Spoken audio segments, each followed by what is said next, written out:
Hello, bonjour et bienvenue dans ce Cosmic Live du 3 octobre où il va être question de choses qui émergent et de choses qui vont pas tarder à émerger. En gros, des choses qu'on voit et des choses qu'on voit pas encore.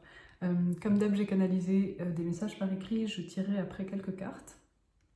Et on va commencer tout de suite. Il peut y avoir pour certains un sentiment un peu de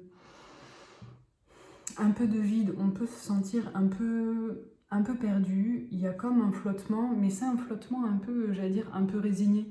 La semaine dernière, je vous disais que on était, voilà, il pouvait y avoir de la fatigue et que ça nous obligeait à lâcher prise. Et ben là, comment dire, on n'est pas perdu dans le sens perdu, désespéré, c'est plus... il y a une forme un peu de flottement, mais qu'on laisse passer un peu comme on laisserait passer l'orage. Parenthèse un peu astro, la saison des éclipses, c'est jusqu'au 21 octobre, je crois. J'ai vu ça ce matin. Et la saison des éclipses, c'est vraiment la saison du tri radical. Donc c'est aussi pour ça qu'il y a cette fatigue et ce lâcher-prise, parce que on n'a même plus la force de s'accrocher aux choses, aux gens, aux situations, et c'est pas plus mal parce que ça doit dégager, en gros. Donc jusqu'à la fin du mois, je pense que ça va être un peu... ouais, cette énergie un peu mi-figue, mi-pastèque, là, où... comment dire, il y a... on n'est pas vraiment, j'insiste, on n'est pas dans le désespoir et on n'est pas dans la volonté de rattraper des choses. Il y a plus une espèce de distanciation, de détachement et d'observation. Vraiment comme quand on laisse passer l'orage. Il y a un truc un peu comme ça. Le deuxième point, j'avais une sensation un peu étrange. J'avais l'impression d'être des plaques tectoniques et qu'en fait ça sortait comme ça, ça sortait au niveau du troisième œil et puis au milieu de ma poitrine. Donc pour certains, il peut y avoir le troisième œil qui s'active un peu ou qui s'active un peu plus que d'habitude, donc à travers des rêves, des intuitions, des sensations, des choses comme ça, ou en tout cas il y a quelque chose qui demande à s'exprimer. Pour d'autres, ça peut être ça et où il y a quelque chose à l'intérieur de nous qui essaye vraiment d'émerger. Donc, qu'est-ce que j'ai noté ? Oui, il y a le fait d'avoir la tête qui sort de l'eau. En fait, l'image vraiment des plaques comme ça, c'est que ça fait vraiment sortir en fait quelque chose de l'eau, comme une île, un continent, un truc comme ça. Et donc, s'il y a quelque chose qui sort la tête de l'eau symboliquement, on sort la tête du brouillard un peu émotionnel, donc ça c'est plutôt pas mal. Et aussi, il y a cette notion d'être vu, en fait, d'être vu et de se montrer. Et c'est pas un exercice qui est facile pour la plupart, on va dire pour la plupart d'entre nous. Mais là, c'est un peu comme si on n'avait plus le choix. C'est un peu comme si on était poussé à... vraiment, hein, c'est les plaques tectoniques là, que j'avais en visuel. C'est parce que c'est vraiment des forces invisibles, extérieures à nous, qui compressent pour qu'on n'ait pas d'autre choix que d'y aller. Donc ça peut être le fait de, j'en sais rien, d'oser se montrer. Qu'est-ce que je pourrais vous donner comme exemple ? Je sais pas moi, d'oser prendre la parole, d'oser s'affirmer, peut-être oser se montrer aussi, oser se mettre sur les réseaux, je sais pas pourquoi, mais je pense à des applications de rencontres ou ce genre de trucs. En tout cas, le fait de se mettre en avant et d'arrêter de se cacher. Et se cacher, c'est pas forcément rester enfermé chez soi, hein. Se cacher, ça peut être aussi faire style qu'on va toujours bien alors qu'en fait pas du tout, faire style qu'on est hyper pragmatique alors qu'en fait on tire des petits oracles le soir chez soi. Voilà, c'est le fait de ne pas oser montrer qui on est dans son entièreté. Ben là, il y a un truc qui... Ouais, il y a un truc qui fait que on va plus pouvoir se cacher et c'est une bonne chose, hein. C'est pas comment dire, c'est pas quelque chose qui nous met en danger, c'est au contraire quelque chose qui nous permet d'émerger dans tous les sens du terme. J'ai regardé un peu côté pro. Alors côté pro, on a deux salles, deux ambiances. D'un côté, j'avais une sensation un besoin d'organiser, de préparer quelque chose ou de se préparer pour quelque chose, avec cette idée de structurer, je sais pas moi, des missions, des projets, des équipes, un plan d'action, et le mot qui me venait c'était plan d'attaque, donc il y a peut-être des choses, je sais pas moi, des événements à préparer, des entretiens, etc., etc. Mais il y a un besoin d'organisation et de supervision, comme s'il fallait alors, prévoir chaque détail. Il ne faut pas tomber non plus dans comment dire, dans le fait d'être psychorigide, mais il y a vraiment besoin de cadrer, d'encadrer, d'organiser. Et d'un autre côté, pour d'autres, il y avait un peu comme un peu une inquiétude parce qu'en fait, donc là je parle vraiment au niveau pro, hein. Alors une inquiétude, toute proportion gardée, mais en fait la phrase qui me revenait, c'est en gros ça peut pas durer comme ça, ça peut pas durer comme ça, ça peut pas durer comme ça. Je vais pas tenir, je vais pas pouvoir faire ça encore longtemps, etc., etc. Et il y a cette inquiétude parce qu'on a peur de perdre son temps, on a peur d'exploser aussi, de ne pas être capable d'être en mode poker face ou de faire style que ça nous va encore longtemps alors que ça nous convient pas. Le message pour ces gens-là, si ça te concerne, c'est patience. Pour l'instant, c'est pas mûr. Donc pour moi, c'est pas le moment de claquer sa dème ou de faire voler des bureaux dans l'open space. Mais voilà, t'inquiète, c'est en cours en fait. C'est en cours. Cette inquiétude, ce ras-le-bol et ce truc un peu cette impatience aussi, parce qu'il y a un peu d'impatience, elle a mis des choses en mouvement qui ne sont pas encore visibles dans la matière forcément, mais elles sont en mouvement et ça va venir. Autre point plutôt relationnel, alors relationnel pas forcément que sentimental, hein, relationnel de manière générale. Alors ce que je voyais, c'était beaucoup de douceur, des retrouvailles, des câlins, du réconfort, quelque chose d'assez enveloppant, des relations où, contrairement à la semaine dernière où je vous parlais des woo girls là, qui crient dans tous les sens, là il y a quelque chose de beaucoup plus doux, de beaucoup plus calme aussi. Et en fait le besoin pour cette semaine, au niveau relationnel, c'est un besoin de présence, c'est-à-dire on va avoir besoin de sentir qu'il y a des gens autour de nous, mais il n'y a pas besoin de se parler, il n'y a pas besoin de se rassurer, il n'y a pas besoin de faire des plans sur la comète, etc., etc. On a juste besoin de sentir que les gens sont là. Et on n'a pas besoin de bruit, en fait. Donc, soit vous avez des trucs qui vous trottent en tête et il n'y a pas forcément besoin, en fait, de tout déballer, de tout partager, de tout disséquer.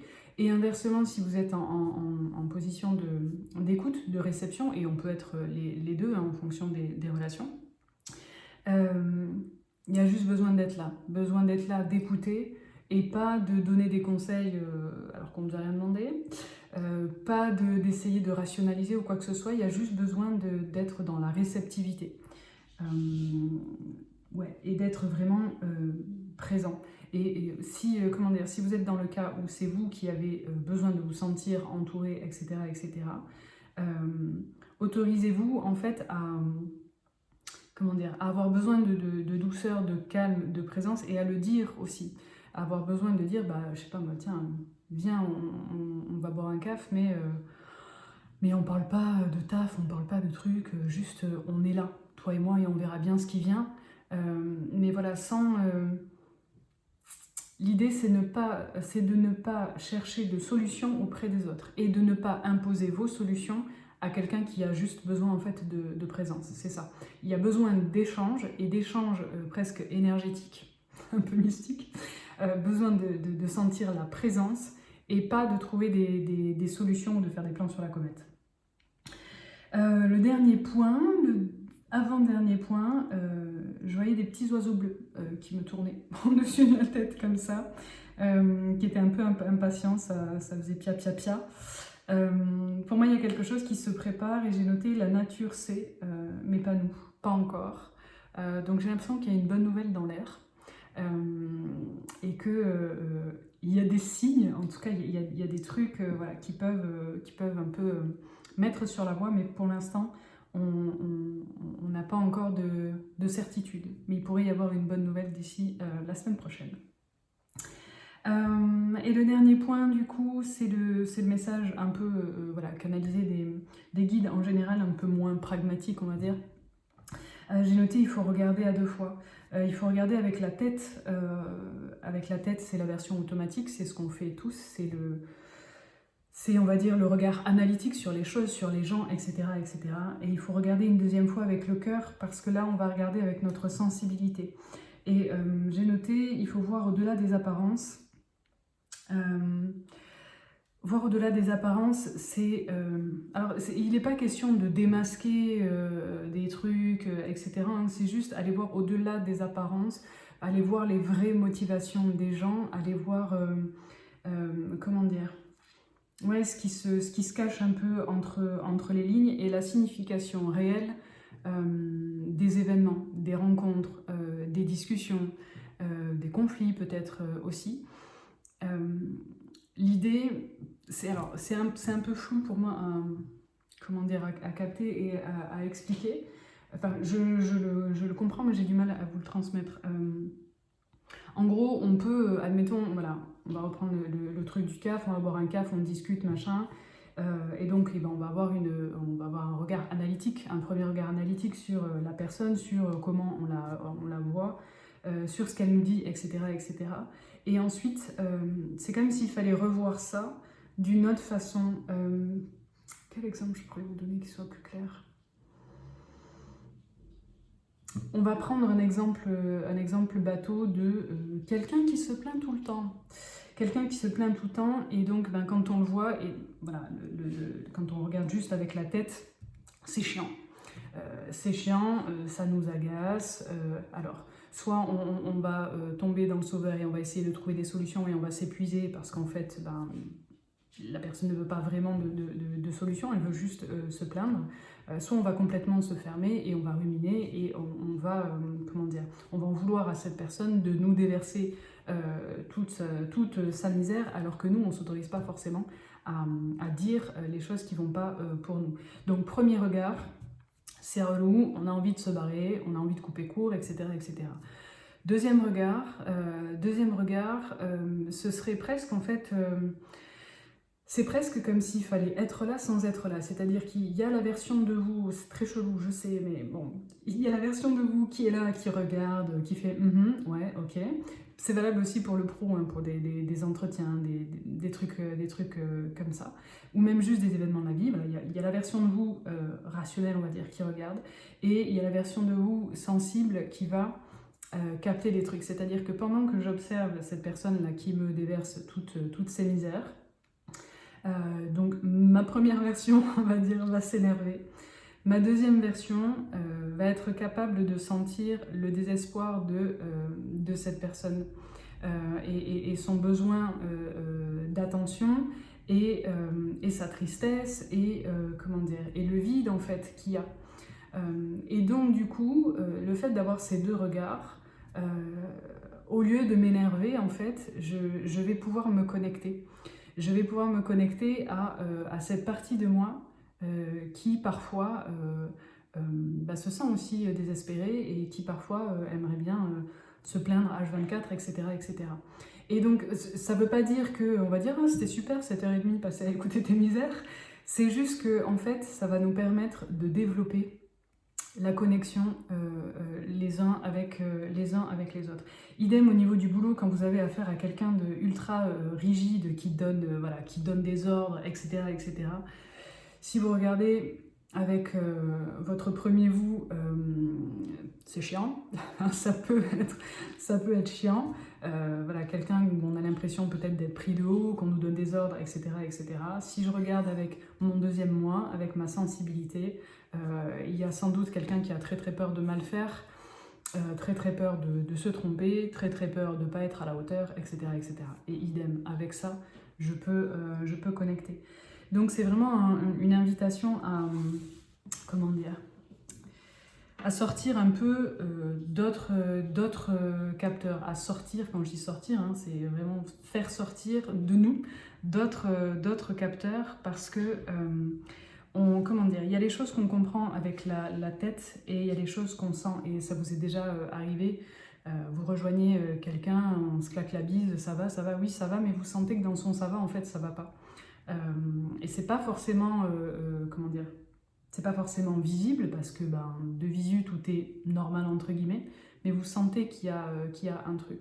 Et ben, cette sensibilité-là, en fait, elle est là pour tous les événements et toutes les rencontres et toutes les situations de votre vie. Sauf qu'on a plutôt tendance à se l'autoriser et à la laisser sortir quand on est dans un environnement, connu, proche. Alors qu'en réalité, cette sensibilité, elle peut vous servir vraiment dans plein de cas de figure et elle peut vous aider à vous relier au monde de manière vachement plus profonde. Ouais.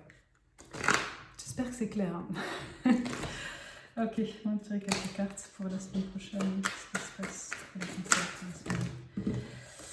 prochaine?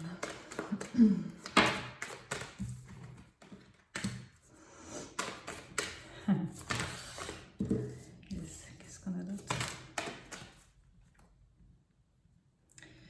Ok. Alors, je vous parlais de troisième œil. Et on a le petit 4, le chat noir. Pour certains, porte malheur, etc.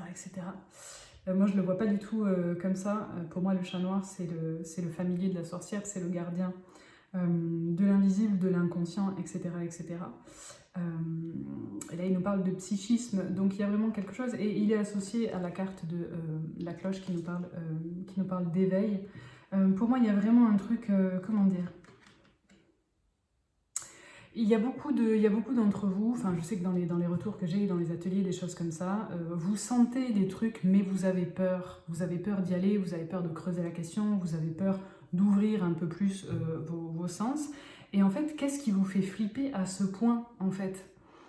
Parce que vous n'allez pas basculer dans le Mordor du jour au lendemain, en fait. Hein. Pour basculer dans le Mordor, il faut quand même y aller, quoi.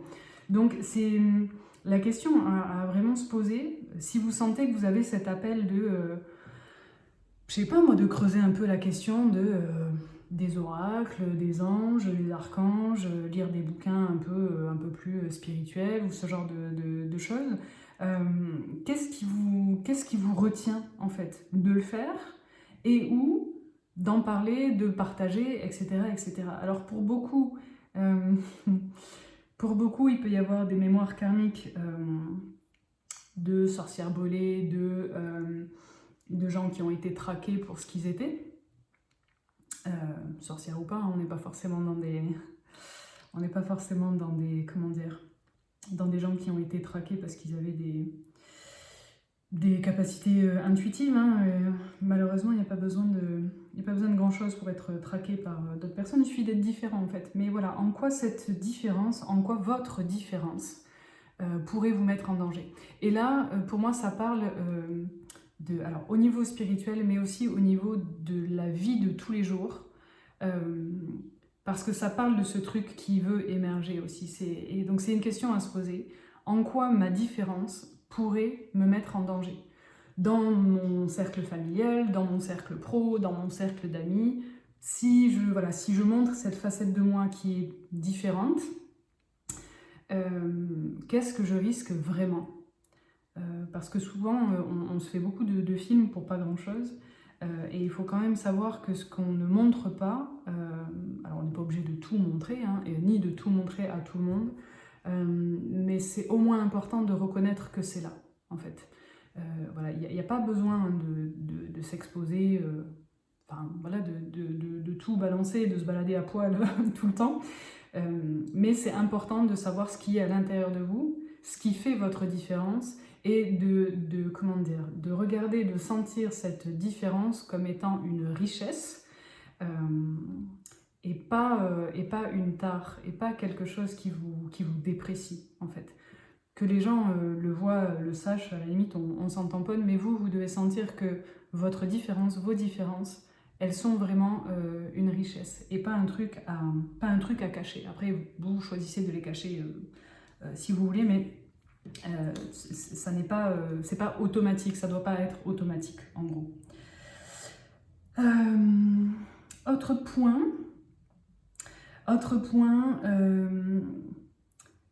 je vous les montre parce qu'elles sont belles, je trouve, ces cartes. C'est l'oracle des sorcières. Ça nous parle de Gaïa. Gaïa nous parle de guérison. Ouais, c'est drôle ce que je disais, il faut laisser émerger toutes les parties de soi. Et là, donc c'est une sirène, mais avec des épis de blé dans les cheveux, avec un papillon, avec un coquillage, avec des oreilles de tigre. Et donc, c'est quand même assez... ça fait quand même un sacré mix. Pour moi, il y a une guérison qui est en train de s'opérer à titre, voilà, à titre individuel et aussi collectif, mais là, pour le coup, vraiment individuel. Dans le fait de... et ça va avec toutes les choses qu'on laisse tomber, dont je vous parlais au tout début de la guidance, avec le fait de, voilà, de lâcher les gens, les situations, etc. etc. Ce dépouillement qui est presque, comment dire, imposé, quelque part, ce dépouillement qui est imposé, là où... et c'est peut-être pour ça d'ailleurs qu'on ne se bat pas pour vite se rhabiller et ramener les trucs, c'est parce qu'il y a quelque chose au fond de nous qui sait que ce dépouillement, il est nécessaire pour enfin laisser émerger qui on est réellement. C'est un peu mystico-flou, hein, mais je sais pas, j'ai l'impression que ça vous parlera quand même. La deuxième carte, c'est celle-ci, c'est la renaissance par la conscience, c'est la carte de la chauve-souris. Et moi, ce qui me... en plus, on a une pleine lune qui arrive le 6, je crois. Ouais, ce qui me... Alors, on a plusieurs trucs. On a la chauve-souris qui se reflète dans l'eau, et donc pour moi, ça parle vraiment de se voir différemment. Et donc, je vous parlais de regarder les choses et les gens d'une première façon et d'une deuxième façon. On a aussi le nénuphar. Le nénuphar, il faut savoir que ça prend racine dans la boue, dans la vase, et donc ça doit traverser toutes les profondeurs et les trucs un peu glauques avant de pouvoir voir la lumière. Et donc il y a aussi cette idée évidemment de transformation de soi, de partir de nos blessures, de tout notre bordel un peu chaotique, familial, karmique, etc., etc., pour laisser émerger quelque chose d'autre. Le nénuphar, vraiment, il émerge en fait de la flotte. Et on a aussi ici un petit roseau. Et le roseau, pour moi en tout cas, ça symbolise vraiment la résilience, c'est-à-dire qu'il peut se faire secouer les palmiers dans tous les sens, il ne brise pas en fait. Et donc, c'est aussi le fait de laisser venir à soi les changements, les tempêtes, etc., etc., sans y aller de manière frontale, mais juste en se laissant traverser. Ça vous viendrait pas à l'idée, quand il y a un orage dehors, de sortir et de gueuler après le ciel parce que fait chier, c'est l'orage, etc., etc. Non, il y a cette souplesse et cette conscience de, en fait, je peux juste laisser passer. Plus vous allez avoir cette approche dans la vie aussi, plus vous allez être transformé, plus vous allez être résilient et plus vous allez pouvoir poser un nouveau regard sur vous-même. C'est passer du guerrier au guerrier pacifique, en gros. Je vous laisse avec ça. Et c'est aussi ce qui va permettre de poser de nouvelles intentions. C'est-à-dire que de nouvelles intentions et d'aller vraiment vers une réussite. Parce que dans ce truc qui émerge de nous, il y a aussi quelque chose de beaucoup plus apaisé et de beaucoup plus régi par nos besoins profonds et moins par nos peurs. Parce qu'on est conscient, entre 5 et 10% de ce qu'on fait, de ce qu'on dit, etc., etc. Donc ça veut dire qu'il y a beaucoup de choses qui fonctionnent en pilote automatique, et donc il y a beaucoup de nos réactions, de nos mouvements, de nos pensées, de nos mots qui sont en fait motivés par des peurs, par des blessures, etc., etc. Et pourquoi je vous disais ça ? Ouais, et donc plus on se laisse dépouiller et plus on se laisse traverser et plus on sort ces petits capteurs de sensibilité, plus on peut en fait modifier ce truc-là, sentir quand on est en réaction motivé par la peur et aller se poser la question, ok, mais de quoi j'ai vraiment peur là, et est-ce que si ça arrive, c'est vraiment apocalyptique ou en fait ça va.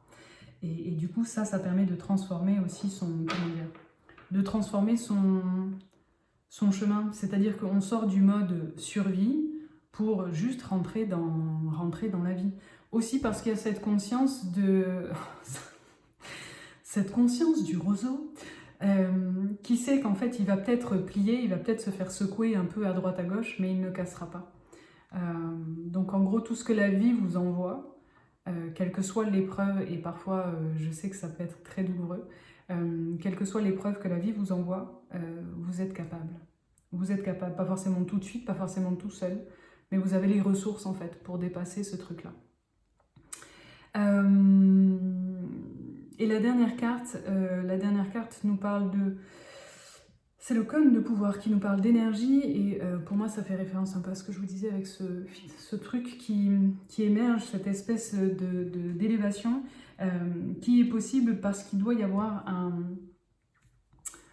un rééquilibrage. Et pour moi, vraiment la période des éclipses, c'est vraiment ça que je sens comme un rééquilibrage un peu forcé de nos vibrations, de nos pensées, de nos relations, etc., etc. Vous allez voir que sans doute dans vos entourages, il y a des gens que vous allez moins voir, ou vous allez avoir moins de nouvelles, il y a des choses que vous allez avoir moins envie de faire, etc. Sans que sans que ce soit... Alors c'est forcé par l'univers, mais c'est pas vécu comme un truc qu'on nous impose en fait. C'est juste, ah tiens, je remarque que...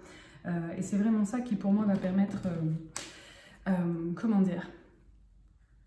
de laisser émerger cette nouvelle version de nous. Je vous disais aussi la semaine dernière qu'il allait y avoir un avant et un après été 2025. Et moi j'ai vraiment cette sensation-là, qu'il y a une espèce de basculement qui se fait là, et qui va être un peu, on va dire, à son apothéose sur octobre, et je dirais jusqu'à décembre. Une espèce de truc qui shift vraiment, que ce soit un shift intérieur de, j'en sais rien moi, tout à coup, voilà, je m'intéresse de plus en plus à la spiritualité, ou je m'intéresse de plus en plus à la science, au truc, au machin, mais j'ose en fait explorer autre chose de moi, de mon monde, etc., etc.